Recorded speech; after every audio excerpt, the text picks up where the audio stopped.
tey bi moom damay njëkk a commencé ci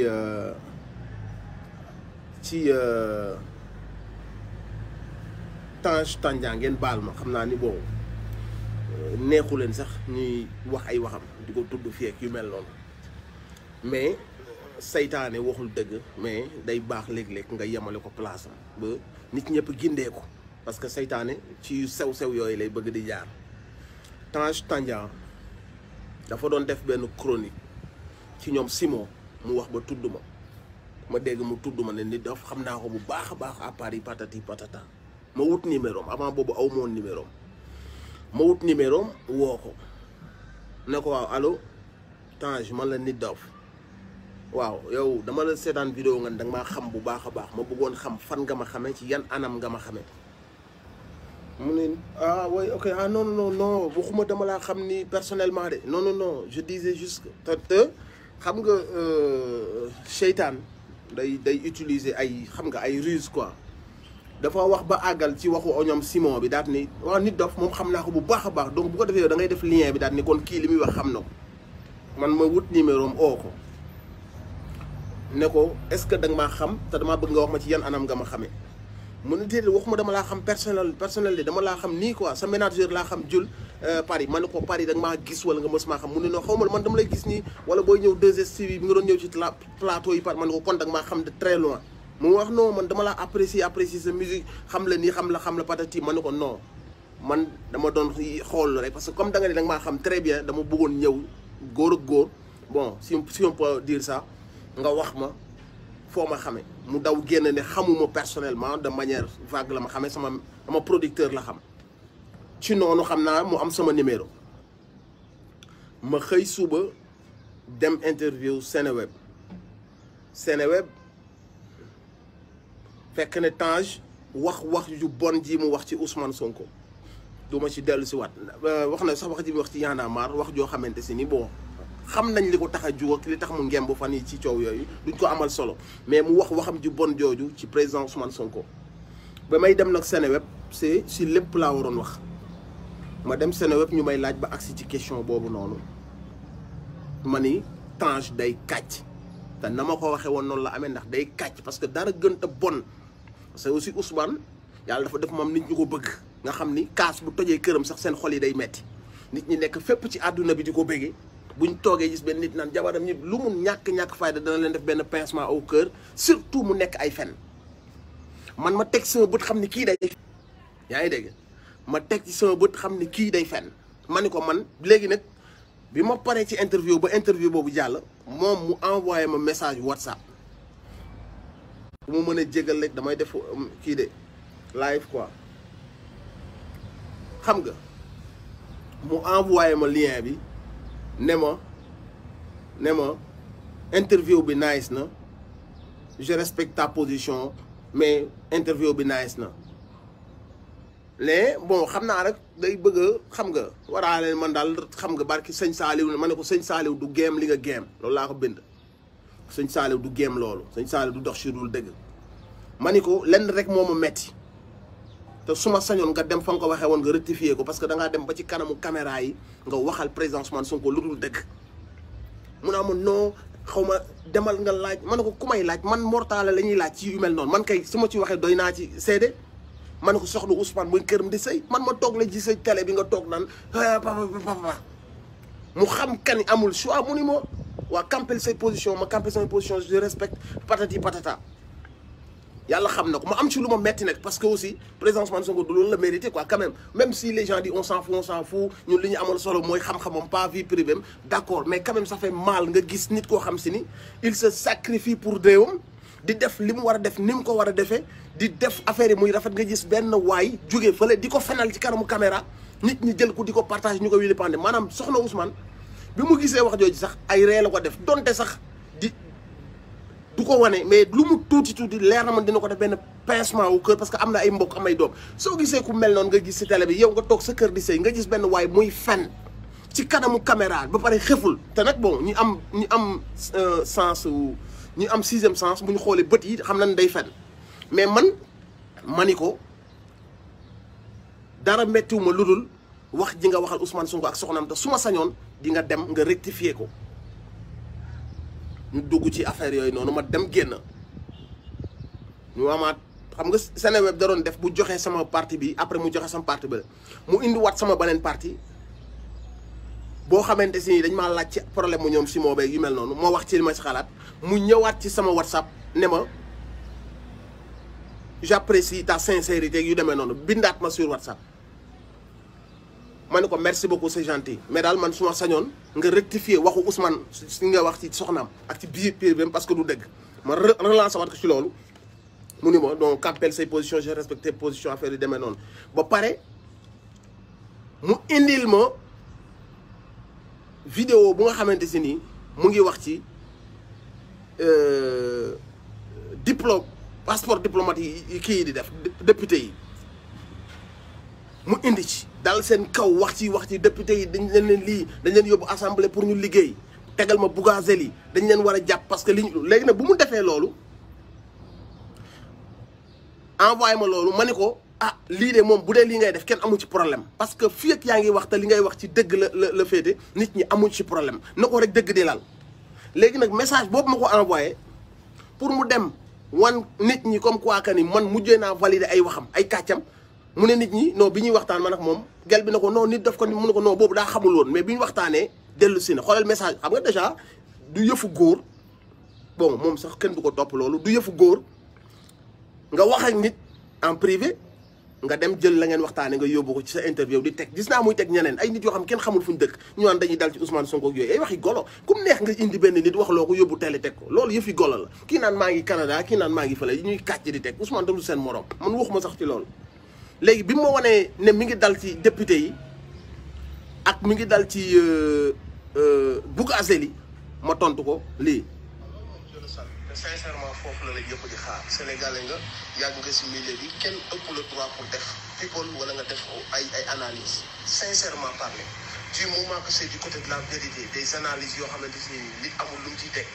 franchement parler amul ku la gën a yaay ci def ko parce que xam nga milieu bi xam nga lii am nga ay contact war ngaa mën am ay contact pour am les informations qu'il faut loolu moom su amee sénégalais bu ci àndut ak yow man day xaw ma mais de sérieusement man moom tout travail basé sur la vérité même su ñëwee ne sama camp du ma arrangé mais c'est basé sur la vérité dama koy applaudir wala su ma ko applaudir du ma ko xarab quoi tu vois donc man loolu laay saluer quoi très sincèrement loolu laay saluer te on a besoin d'avoir des gens yoo xam ne posture boobu la ñuy taxawee parce que ku yàlla jox kàddu ngay wax ak askan bi mën nga leen guider mën nga leen égarer choix la rek te man su ma gisee nga guider damay applaudir sincèrement parler te sa vidéo bi objectivement parler man dama koy apprécier.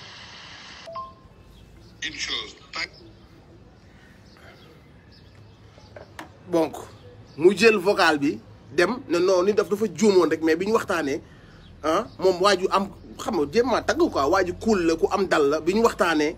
wax na ma lii donc ça veut dire que ni dafa mel ne wax ji mu wax président Ousmane Sonko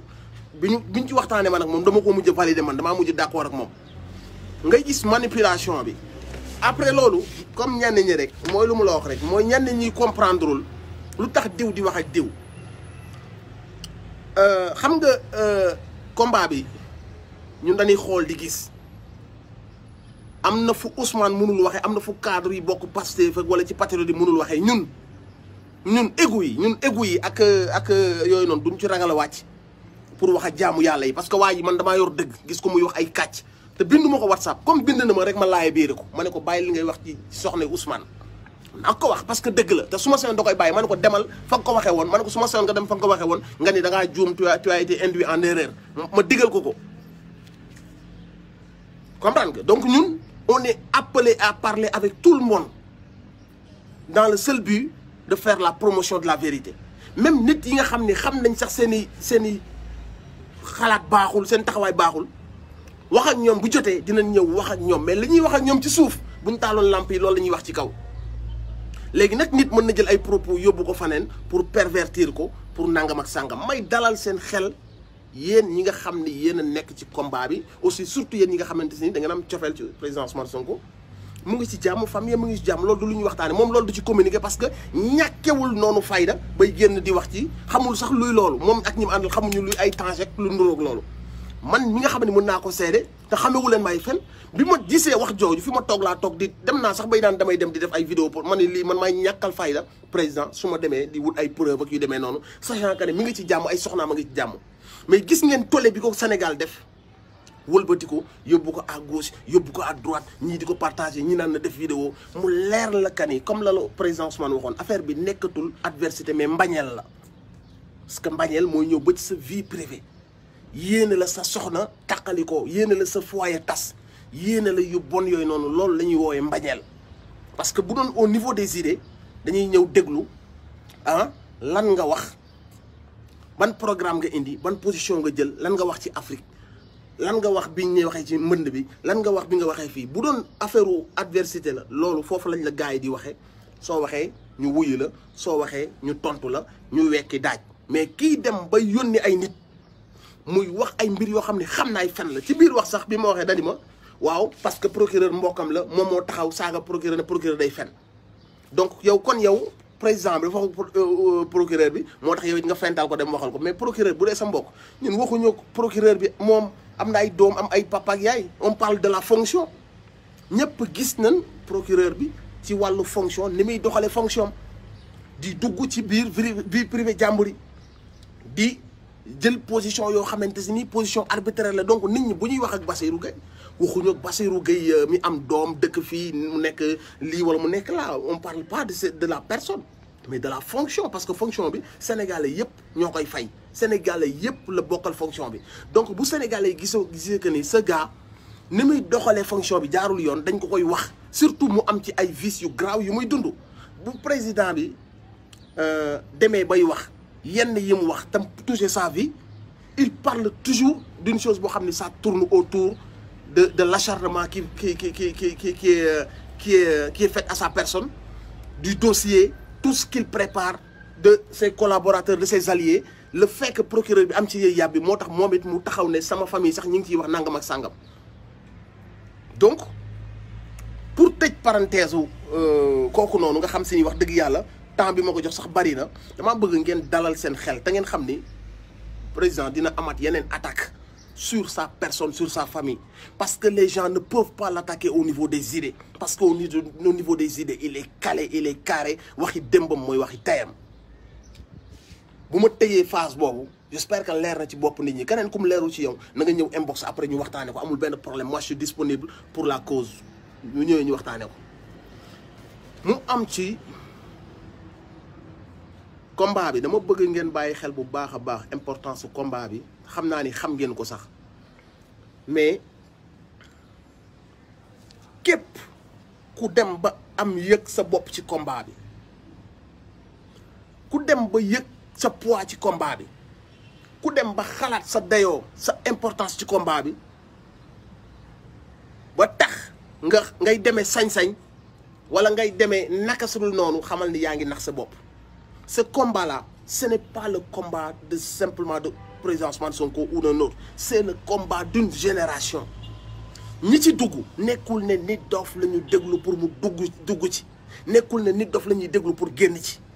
ñi ci dugg dañoo peser le pour et le contre toog ci seen dëkk fekke tey fekke démb lire histoire xam li ñuy dund teg ci seen bët ba tax na choix yi ñuy def ce sont des choix extrêmement bien réfléchis mu jaral leen seen temps seen alal seen lii parce que dañoo xam importance su combat bi moom ko ma koy wax ñi nekk ci àdduna bi yépp képp ku dem ba yëg sa bopp ci combat bi daanu nga parce que du combat wu diw du combat wu diw c'est le combat de toute une génération déterminée conscient des enjeux ñoom ñu ànd téyel ko seen bopp président Ousmane Sonko bu bëggoon a yàq combat bi tey du combat bi du yàqu moom ci jëmmam mënatul a yàq combat bi waxuma laa kaneen naagu nag day am léeg-léeg ba nit ñi dem di waxee noo xamante si nii du noonu mais dama ni boroom xel yi xam nañ ràññet la nañ am na naafeq yu ma dégg ñu naan waa gis nga ñële boo leen di xeexal booy gis nga bis mooy ñëw ñu wëlbati ko contre yow di ko wax benn nit pour xool naka la ko mën a manipuler mais li ma bëgg wax naafeq boobu du ma tudd turam muy am lu ko neex mooy moom ca combat ba la nekkoon soi-disant kenn mësu koo gëm sax mais ma nga woon ca combat bi di wax un jour rek mu changer version loolu boo ko defee dootoo bokk fii dootoo bokk fee ña nga doon wax ci combat bi gisoon seen fay xamoon nañ que ni doo nitu dëgg mais ña nga dem fekk dañuy xam ne ab naa fekk nga parce que nit mënoo ni lundi mardi mercredi jeudi vendredi dimanche rek nga xëy wax le contraire de ce que tu disais maanaam même kaw Macky Sall ba nga dem fekki nekk seen géewal di leen baal leen ma ci tur bi nekk seen taggkat astafurlah ni ma ko mën a waxee en tout cas di leen xalamal ñooñu sax ab naa fekk lañ lay woowee parce que dañ naan kii de dañ koo jënd mu ñëw wala dafa mere ñële ñëw léegi dañu xalamal même ñooñu ab naa fekk lañ lay jàppee donc kooku noonu bu yaakaaree que ne la muy wax ma ngay impacté ña ko doon déglu daan naa leen mën a manipuler léegi su ma génnee commencé saaga Pastef wala may saaga Sonko booy yi ma doon non yow yaa nax sa bopp pour yow kon booy yi dañ laa déglu parce que daal yow yaa yor monopole dëgg yaa yor dëgg yaay wax ñuy dégg yaay naan fii la déedéet dañ lay déglu parce que lii seen passion la seen réew la seen bëgg-bëgg la waxtaan bu ci jotee dañuy ñëw di teg seen temps parce que ils veulent vraiment partager seen émotion par rapport ak combat bi ñu engagé wu ils ne viennent pas t'écouter parce que yow yaa xam dëgg parce que ñoom ñi lay déglu ñoo la dàq jàng lecture bu ñu am ci la situation amoo ko donc bu ñuy ñëw ci sa live di la jox gëdd bul yaakaar ni c'est parce que yaa leen di wan yoon bi fii kan nga fi wan yoon ñi ngay wan yoon ñoo la dàq jàng gën laa xam politique ñoo la jiitu ci Pastef ñoo la gën a xam bu Ousmane Sonko waxee lu leen arrangé xam nañ ko bu waxee lu leen arrangé wul ñoom seen jëpp xam nañ kon yow bis boo naagoo da ngay yaakaar ni kon bis bu ma ci génnee rek wax booy dañuy daw topp ma am na benn dof buy def yooyu ma nga fële na le ci ñoom léegi ñoom la féete di leen waxal kooku parenthèse la président Ousmane Sonko pour revenir ci benn mot benn terme mooy le niveau est bas loolu moo tax sànq ma partager le niveau est très très haut nañ delluwaat quelques semaines